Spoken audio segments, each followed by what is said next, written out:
오늘 우리에게 주시는 기도 제목으로 하루를 또 힘있게 능력있게 살아갈 수 있기를 바랍니다. 기도 한번 따라합니다. 위기 때에 내 믿음이 작동하게 하시고 온전한 기도 생활이 회복되게 하소서. 아멘.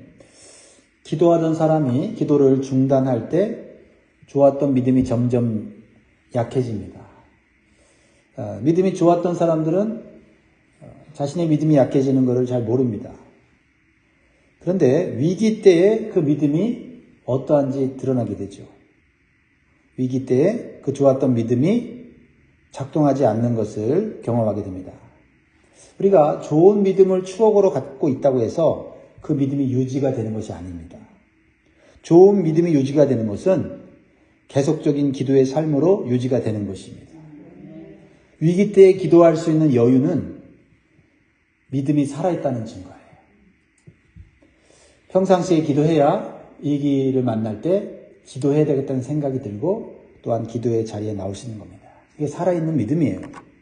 오늘 본문의 통치 초기에 그렇게 좋은 믿음을 가졌던 히스기야 왕이 위기를 맞이합니다. 그런데 그 좋았던 믿음이 위기 속에서 작동하지를 않아요. 히스기야는요, 어떤 사람입니까? 왕에 올랐을 때 아버지 아하스 왕과는 전혀 다른 믿음의 행보를 갑니다. 그래서 나라에 종교개혁을 일으켜서 우상들과 산당들을 다 제거했어요. 그래서 하나님께서 그에게 형통의 복을 주시고 강대국인 아수르를 대항할 수 있는 힘을 주셨어요. 그리고 그 나라가 유다 나라가 여러모로 태평한 가운데 살게 되었습니다. 그런데 세월이 10여 년 정도 흘렀어요. 다시 아수르 왕이 유다 나라를 침공해 왔습니다. 13절 보세요. 히스기야 왕 제14년에 아수르의 왕 산헤립이 올라와서 유다 모든 견고한 성읍들을 쳐서 점령하네. 그런데 이상하게도 히스기야 왕은 하나님 앞에 나가서 기도하지 않습니다. 기도하지 않으면 어떤 현상이 일어나냐면 문제가 더 커 보이고요. 기도하지 않으면 대적이 더 강하게 보이는 거예요. 그래서 히스기야가 가졌던 좋았던 믿음은요, 그 위기 속에서 작동하지 않고 두려움만 더 커진 겁니다. 똑같은 문제인데 기도하지 않으니 문제가 더 커 보이고 대적이 더 강해 보이는 거예요. 그리고 하나님 앞에 나아가지 못하는 겁니다. 그래서 히스기야는요, 세상 사람들이 하는 방식대로 정치적이고 인간적인 방법과 타협으로 문제를 해결하려고 합니다. 그래서 아수르 왕에게 비굴하게 무릎을 꿇고 조공을 바치려고 해요. 그것은 사실 이 세상의 어떤 그 상식적인 원리죠. 그렇지 않습니까? 약자가 강자한테 무릎 꿇고, 그리고, 불공평한 조약을 맺는 거죠. 자, 14절 보세요. 유다의 왕 히스기야가 라기스로 사람을 보내어 아수르 왕이 이르되 내가 범죄하였나이다.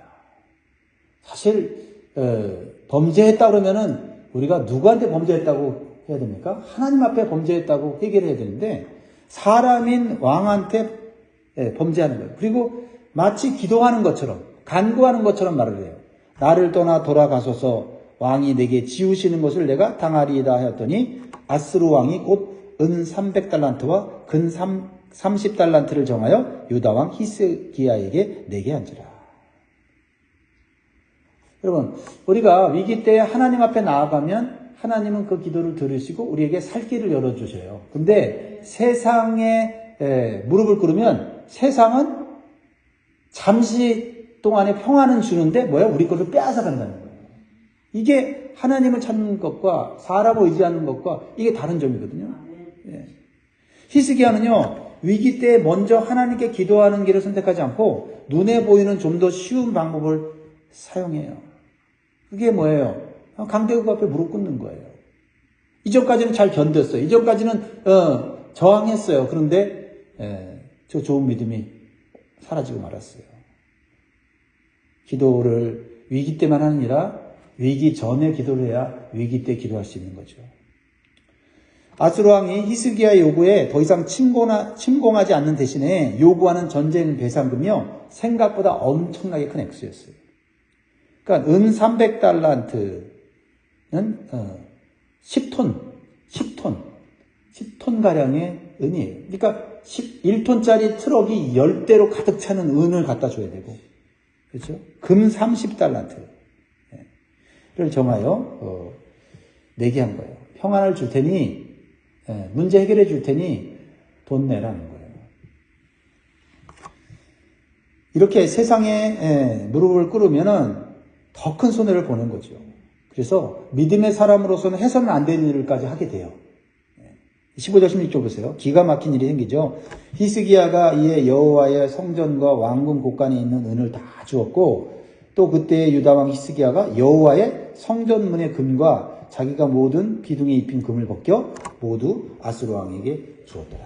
이 상황으로 가면 어떻게 해요? 계속 손해보는 일을 해야 돼요. 세상 앞에 무릎 꿇는 일을 해야 되고, 세상이 요구하는 대로 물질을 다 줘도 모자라요. 히스기야가요, 좋은 믿음을 가졌을 때 그는 성전을 다시 수리하고 성전 문과 기둥을 금으로 아름답게 꾸몄어요. 하나님만을 높이고 하나님만을 위해서 모든 것을 사용했습니다. 그래서 하나님을 의지하고 하나님을 연합된 삶을 살았다. 하나님과 연합된 삶을 살았다라고 어제 말씀에 나왔지 않습니까? 그러니까 하나님께서 모든 것을 다 삶을 관리하시는 거예요. 그런데 세월이 흐르면서 마음이 약해졌어요. 믿음이 약해졌어요. 그리고 세상을 의지하게 되었다 이 말이에요. 그러니까 위기가 찾아오니까 어떻게 해요? 인간적인 방법으로 문제를 해결을 하려고 하는 거예요. 당장의 위기는 넘어갔어요. 그러나 막대한 손해를 보게 됐죠. 아수르 왕의 무리한 요구에 맞추기 위해서 왕궁 곳간에 은을 다 줬는데 전쟁 배상금을 취할 수가 없어요. 그래서 손대서는 안 되는 성전의 금을 벗겨서 아수르 왕에게 주는 치욕을 벗게 되는 거예요. 이거는 신앙까지도 내려놓는 거죠. 이렇게 믿음의 사람이 한 번 세상에 무릎 꿇게 되면 물질적인 손해뿐만 아니라 자신의 신앙 양심까지도 팔아먹게 되는 일이 생기게 된다라는 걸 보여주는 거예요. 우리는 히스기야의 모습을 통해서 다시 한번 영적인 교훈을 받아야 돼요. 아무리 믿음이 좋았던 사람도 기도로서 믿음이 유지가 되지 않으면 예전에 감당했던 문제 앞에 쉽게 넘어질 수밖에 없다는 거예요. 그러므로 기도 생활은 평상시에 꾸준히 해야 될 줄 믿습니다. 그래야 위기가 찾아올 때 기도할 수 있는 믿음과 힘이 생기는 것이고요. 감당하기 어려운 문제나 악한 대적을 하나님의 방법과 지혜로 물리칠 수 있는 능력이 생기는 줄 믿습니다. 자, 그런데요, 이제 세월이 흘러 좀 소망의 빛이 비치는 히스기야의 모습을 보게 돼요. 아마 히스기야가 좋은 믿음을 가진 사람이잖아요. 그러니까 자신이 선택한 인간적인 방법, 정치적인 이런 타협을 보고 그 결과를 보면서 내가 잘못했다는 걸 깨달았던 것 같아요. 그래서 하나님을 다시 의지하는 삶으로 나아가는 모습을 보이기 시작합니다. 그리고 결국은 믿음의 역사를 이루게 되는데요. 그러나 그 믿음을 회복하는 과정이 쉽지가 않아요. 여러분, 믿음을 한번 잃었다가 다시 되찾는다는 건 결코 쉬운 일이 아니에요. 내면에 엄청난 이 갈등이 생기기 마련이죠. 자, 아수르 왕 보세요. 아수르 왕이 돈 받고 평화를 줬는데, 안전을 줬는데 가만히 있습니까? 그렇지 않아요. 또 침공하는 거예요. 2차 침공을 합니다. 이렇게 세상에 한번 무릎을 꿇으면 문제가 해결될 것 같지만 세상의 원리는 그렇지 않아요. 약자를 가만히 놔주지 않습니다. 처음엔 물질을 빼앗지만 이제는 남은 생명까지 빼앗으려고 한다라는 것입니다. 그렇습니다. 인간적인 방법으로 해결한 평화는 잠시 동안만 있는 거예요. 17절 보세요. 아수르 왕이 다르단과 랍사리스와 랍사게로 하여금 대군을 거느리고 라기스에서부터 예루살렘으로 가서 히스기야 왕을 치게 하며 그들이 예루살렘으로 올라가니라. 그들이 올라가서 윗못 수도 곁 곧 세탁자의 밭에 있는 큰 길에 이르러 서니라. 이 아수르 왕의 모습은 마치 마귀의 모습과 너무나 똑같아요. 처음에는 돈으로 인간적인 방법으로 문제를 해결하려고 하면은 안전하고 평안한 삶을 줄 것 같이 하다가 나중에는 어떻게 해요? 위협하고 회유하고 조롱하면서 노예로 끌고 다니는 거예요. 그리고 생명까지 파멸시키는 거죠. 그러나 믿음의 사람이 다시 믿음을 회복하라고 하면 이런 이 마귀는 위협과 회유와 조롱을 하면서 다시 믿음을 회복하지 못하게 만들어요. 여러분 이럴 때 우리는 흔들리지 말고 더욱 강하게 하나님 의지하면서 이겨내야 될 줄 믿습니다.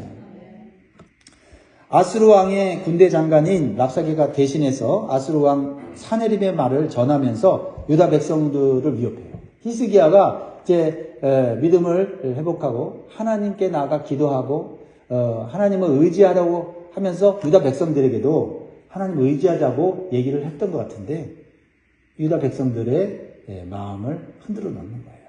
강한 군사력을 가지고 힘을 가지고 위협하는 거죠. 랍사게의 말을 통해서 우리에게 필요한 영적 교훈을 우리가 몇 가지 발견하기를 원합니다. 첫 번째, 우리가 위기 때 누구를 신뢰해야 하는지를 분명히 깨달아야 합니다. 우리의 문제는 돈의 문제도 아니고 힘의 문제도 아니고 영적인 문제도 아니에요. 누구를 신뢰하느냐 이게 분명해야 된다.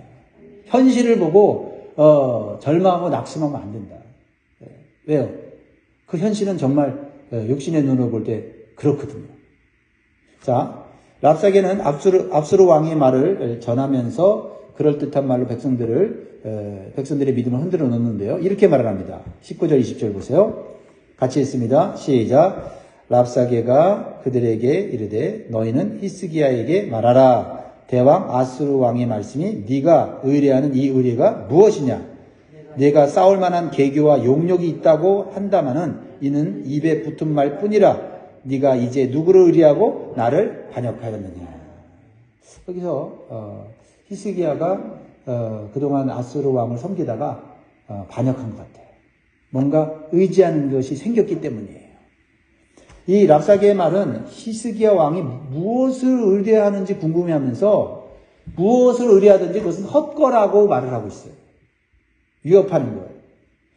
왜냐하면 히스기야가 도대체 누구를 의뢰했길래 이렇게 강력한 아수르 왕을 반역했느냐라고 묻고 있으면서 이해가 되지 않는다라고 말하는 겁니다.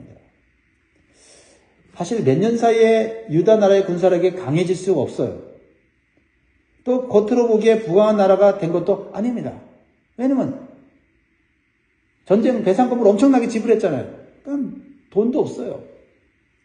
근데 도대체 너희들이 뭘 믿고 이렇게 나한테 까부냐 이 얘기예요. 뭘 믿고 네가 이렇게 당당하냐 이거죠. 그래서 이렇게 조롱을 합니다. 19절에 랍사게가 그들에게 이르되 너희는 히스기야에게 말하라. 대왕 아수르 왕의 말씀이 네가 의뢰하는 이 의뢰가 무엇이냐 이렇게 말하면서 뭐라고 얘기하냐면 너희들에게 말을 내가 2,000피를 주겠다. 그러면 그 말을 탈 군사가 있냐? 이러면서 조롱을 하고 있는 모습을 우리가 보게 됩니다. 근데 그 말이 틀린 말은 아니에요. 여러분 세상 사람들이 하는 말이 때로는 틀린 말이 아니에요. 우리의 현실을 우리보다 더 잘합니다. 너 그렇게 뭔가 믿고 살아가는 것 같은데 너 현실을 봐. 너 아무것도 없잖아. 내가 돈 빌려준다고 해도 네가 일어설 수 있을 것 같아? 넌 안 돼. 이렇게 말한다는 거예요. 근데 맞는 말이에요. 현실이에요. 그래서 랍사게는 히스기야가 의뢰하는 것이 둘 중에 하나라고 생각을 했어요. 하나는 애굽이라는 나라를 의지하고 있든지 아니면 하나님을 의지하고 있든지 둘 중에 하나라는 거예요. 그러면서 랍사게가 옳은 말을 해요. 애굽이 그동안 강대국이었지만 지금은 우리 압수르 나라보다 형편없는 나라예요. 그러니까 너희들이 애굽을 의지하는 것은 상한 갈대를 의지하는 것 같다. 이렇게 얘기해요. 그것도 맞는 얘기예요. 21절에 이제 네가 너를 위하여 저 상한 갈대 지팡이 애굽을 의뢰하도다. 사람이 그것을 의지하면 그의 손에 찔려 들어갈지라. 애굽의 왕 바로는 그에게 의뢰하는 모든 자에게 이와 같으니라. 여러분 세상 사람들이 말이 맞을 때가 있어요. 이 분석력이, 비교력이 뛰어나거든요. 너희들이 지금 애굽을 의지한다는 거는 이 지금 현대의 흐름을 모르는 거다. 정치의 흐름을 모르는 거야. 썩은 막대기 의지하는 거야. 이 얘기를 하는 거예요. 지금 이 아수르의 입장에서는 이 유다 나라가 애국과 동맹을 해서 지금 자기들을 대항하고 있다고 생각하는 거죠. 그러나 히스기야 왕은 애국을 의지하는 거 아니에요. 이제는 사람 의지하잖아요. 이제 하나님 의지하려고 하는 거예요. 하나님 믿는 성도가 또 사람을 의지하려고 할 때 험한 인생을 살게 된다는 겁니다. 시편 146편 3절에서 5절에 보면 귀인들을 의지하지 말며 도울 힘이 없는 인생도 의지하지 말지니 그의 호흡이 끊어지면 흙으로 돌아가서 그날에 그의 생각이 소멸하리로다. 야곱의 하나님을 자기의 도움으로 삼으며 여호와 자기 하나님에게 자기의 소망을 두는 자는 복이 있도다. 우리는 어떤 사람을 의지하다가 그 사람이 실망시키면 그 사람보다 더 힘 있는 사람을 의지하려고 하는데 그거 헛되다는 거예요. 이제 랍사게는 하나님을 의지하는 모습을 보이는 히스기야를 조롱하기 시작합니다. 히스기야는 아수르의 1차 침공 후에 자신의 선택이 잘못된 것이고 믿음의 선택이 아니라는 것을 깨달았을 거예요. 그래서 다시 하나님을 의지하려는 태도를 갖게 된 겁니다. 세상은요, 성도가 위기 때에 하나님만을 의지하고 신뢰하는 것을 이해하지 못해요. 이것저것 다 의지해야지 이렇게 말한다는 거죠. 근데 그게 하나님 기뻐하는 게 아니에요. 22절 보세요. 너희는 내게 이르기를 우리는 우리 하나님 여호와를 의뢰하느라 하리라마는 히스기야가 그들의 산당들과 제단을 제거하고 유다와 예루살렘 사람에게 명령하기를 예루살렘 이 제단 앞에서만 예배하라 하지 아니하였느냐 하셨나니. 자 보세요. 세상 사람들의 말은 옳을 때도 있지만 세상 사람들의 말은 틀릴 때가 더 많아요. 특별히 하나님에 대해 잘 모르고요. 교회에 대해서 또 진리 하나님 말씀에서 정확하게 몰라요. 자기 눈에 보는 대로 평가합니다. 이 랍사게도 그렇고 사네립이라고 하는 아수르 왕도 그래요. 자 보세요. 히스기야가 산당도가 제단을 제거한 것은 하나님의 말씀이고 하나님의 뜻이었어요. 그리고 오직 예루살렘 성전에서만 예배하라고 한 것은 하나님 말씀에 순종한 거거든요. 근데 랍사게는 자신의 관점에서 왜 산당들을 제거했냐? 그거 하나님이 싫어하는 거 아니냐? 이렇게 하나님의 말씀을 잘 모르고 이렇게 어리석은 말을 하는 거예요. 산당들에서 여러 우상신들을 섬겨야 그 신들 중에 한 명이 너희들을 도와줄 거 아니냐? 그런데 너희들이 산당들과 이런 제단들을 없애니 그리고 예루살렘에만 있어 예배만 드리니 너희들이 지금 이렇게 이런 꼴 당했다라고 말하고 있는 거예요. 그럴듯하지만 아니죠. 하나님은 하나님만 섬기는 자에게 하나님이 은혜를 주시고 복을 주신다고 말씀하고 있잖아요. 하나님만 믿고 하나님만 신뢰하는 것은 부족하다고 말하는 세상 사람들에게 흔들려서는 안 된다는 거예요. 이 말은 속뜻은 뭐예요? 하나님을 이긴, 하나님의 나라를 이긴 아수르 왕을 믿고 신뢰해야 된다고 말하는 거예요. 지금 현재 누가 더 강하냐는 거예요. 너희 꼴을 보라는 거예요. 하나님 믿는 너희가 지금 초라해졌지 않냐? 그러면 너희가 믿는 하나님도 초라한 거야. 이렇게 말하고 있는 거예요.